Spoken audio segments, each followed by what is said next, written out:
Good morning. Welcome to our daily devotion. It is Thursday, November 19th.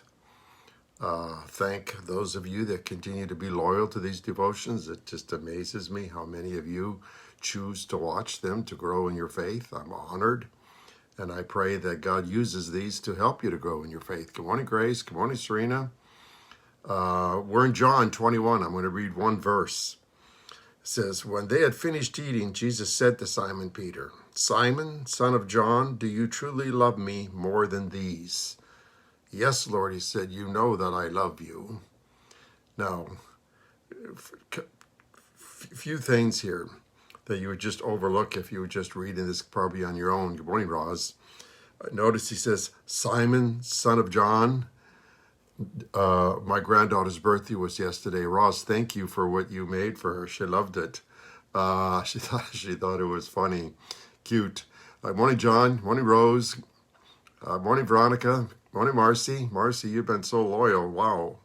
Um, when her mom talks to Josephine, she just says Joe. Sometimes when she's a little more upset, she'll say Jojo. But when she's really upset, what does she say? Josephine Plante, or Graham, I'm sorry.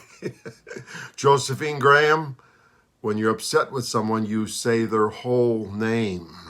So what does Jesus say here? "Simon, son of John, do you truly love me more than these?" And what does he mean when he says more than these? What do you mean? Well, it's more than these fish. So do you remember when in our readings prior where Peter denied Jesus 3 times? Remember, he said Jesus told him, "Before the cock crows, you will deny me 3 times," because Peter said, "I will never deny you," and then he does 3 times. Well, now Jesus is going to reinstate John. He's gonna bring him back in, okay? But he's gonna do it with heavy words like, "Simon, son of John, do you love me more than these?" More than these fish that you just caught. Remember, Jesus had died, and they said, what did Peter say? "I'm going back fishing." Same place where Jesus found him, a fisherman fishing, and he went back to fishing. But after all, Jesus was gone. Let's go back fishing. And then Jesus helps him to catch an abundance of fish. And Jesus asks Peter, "Do you love me more than these fish?" So what do you think Jesus would ask you if Jesus were to, Veronica, Alicia Hernandez, what would he ask you? John Jimenez, what would he ask you that whether you loved that more than him? What are the things in your life? What about your work? For those of you that still have a job, that are still working, how much time and effort do you put into the work you do compared to how much time you put with Jesus? Does your work come, would Jesus say, "Do you love me more than your job, more than what you do?" What about your spouse or family? Wow. Listen to this one. This is tough reading here. Matthew 10:37, Jesus says, "Anyone who loves his father or mother more than me is not worthy of me. And anyone who loves his son or daughter more than me is not worthy of me." Oh my goodness. Oh my goodness. Jesus is asking you, asking me, do you love your spouse more than me? Do you love your children more than me? Do you love your parents more than me? This is tough words.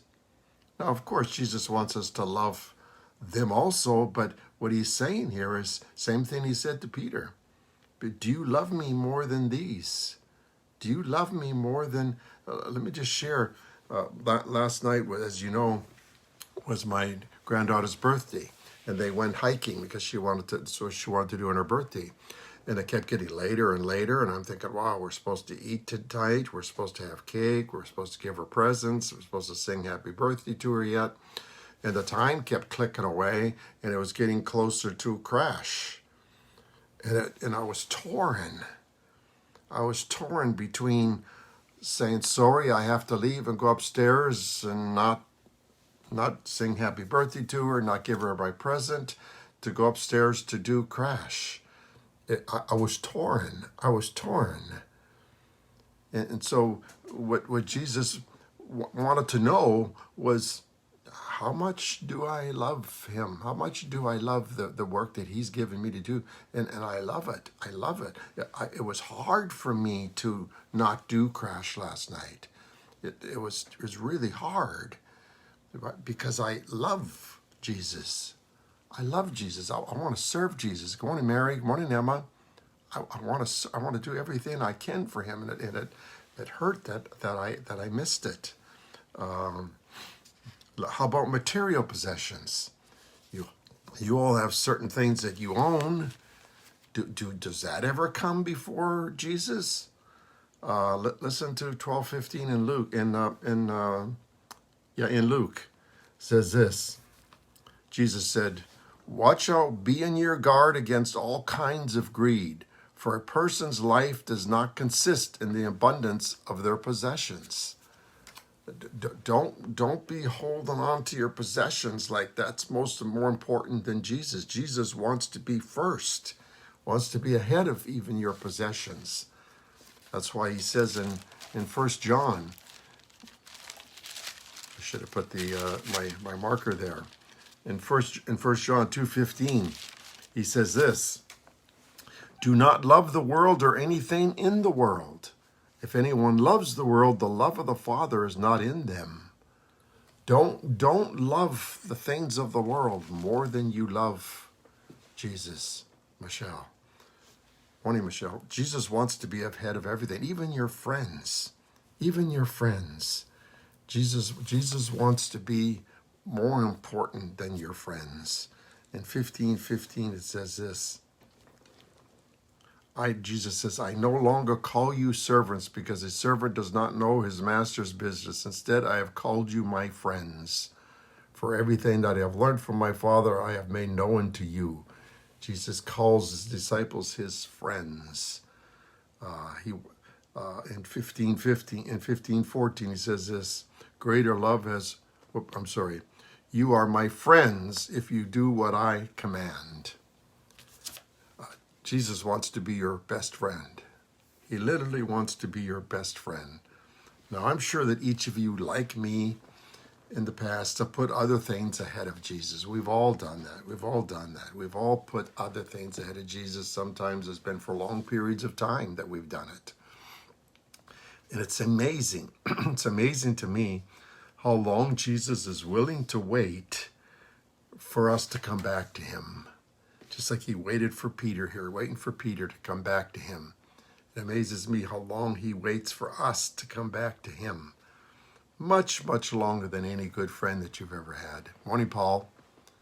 I'm sure many of you had friends that promised that, boy, they would always be there for you, but they ended up moving away, excuse me, or they ended up taking a different direction in life, and now you're separated.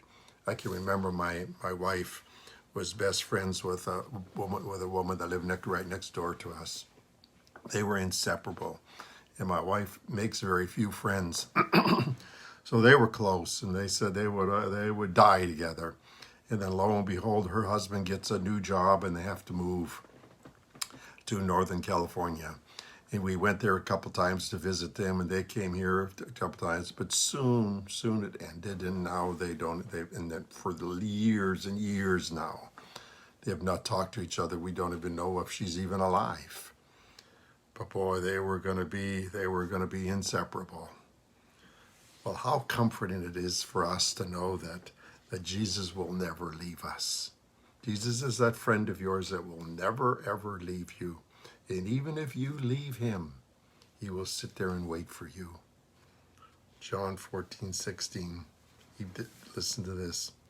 Jesus said, "I will ask the Father, and he will give you another counselor to be with you forever."